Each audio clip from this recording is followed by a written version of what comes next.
నమస్కారం. ఇది చరణశృంగరహిత నటరాజ స్తోత్రం. కాలు కొమ్ము లేని నటరాజ స్తోత్రం అంటే ఆ, ఈ, ఊ, రు వంటి దీర్ఘాలు, చరణాలు, ఏ, ఓ, ఐ, ఔ కొమ్ములు ఇవి లేని స్తోత్రం ఇది.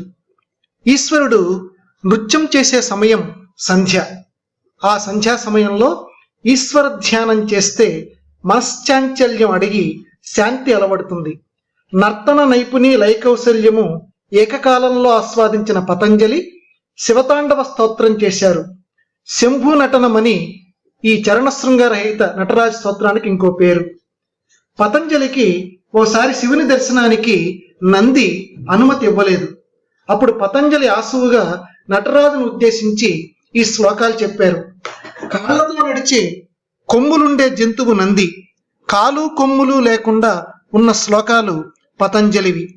పతంజలి ఆదిశేషుని అవతారం. ఆయన సర్పరూపాన్ని నందీశ్వరుడు ఎందుకో ఓసారి ఎగతాళి చేసేట. అప్పుడు పతంజలి నంది గర్వానికి ముఖ్యాలైన శృంగాలు మరియు చరణాలు వదిలి ఈ స్తోత్రం చెప్పాడని ఇంకొక కథనం. నటరాజు తాండవం చేసేటప్పుడు పతంజలి, వ్యాఘ్రపాదుడు, నందికేశ్వరుడు, భృంగి అనే నలుగురు పక్కన నిలబడి ఆ ఆనంద నర్తనం చూసి హృదయం పొంగిపోతూ ఉంటే ఆనందంతో తలమునకలవుతుంటారట. శివనర్తనం ఒక్క చిదంబరంలోనేనా, వేరే చోట్లలో లేదా అనే ప్రశ్న కలగచ్చు.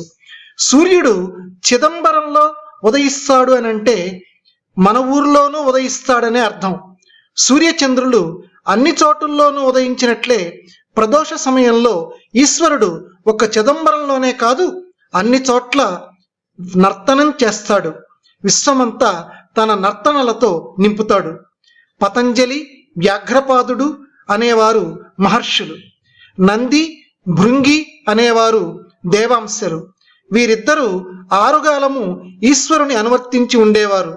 పతంజలి, వ్యాఘ్రపాదుడు నర్తన సమయంలో మాత్రమే ఉండేవారు.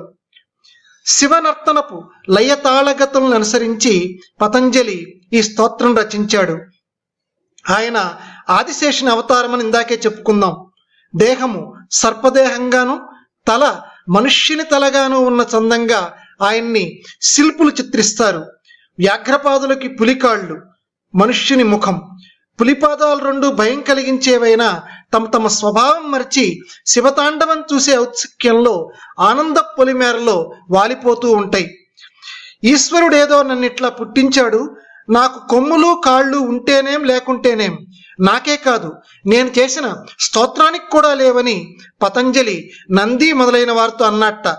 నేనెట్లా ఉంటే మీకేం, మీ లోటు మీకు తెలియదు. మీకు కన్నులు లేవు, చెవులు లేవు. తాండవం చూసేటప్పుడేమో చెవులతో తాళగతులు వినలేరు, చెవులతో వినేటప్పుడేమో సరిగా చూడలేరు.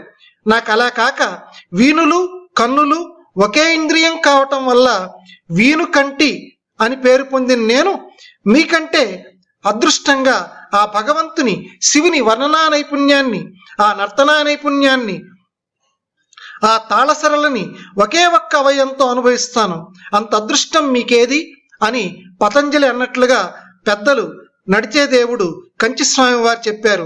వ్యాకరణానికి మహాభాష్యం రాసిన మహానుభావుడు పతంజలి. నటరాజు యొక్క తాళస్వరాలకు అనుగుణంగా మహేశ్వర సూత్రాలు ఏర్పడ్డాయి. వాటి వల్లే వ్యాకరణానికి భాష్యం రాయటానికి వీలైంది. ఈ శ్లోకంలోని ఛందస్సు శంభు నటన వృత్తానికి సంబంధించింది. మొత్తం 26 అక్షరాలు.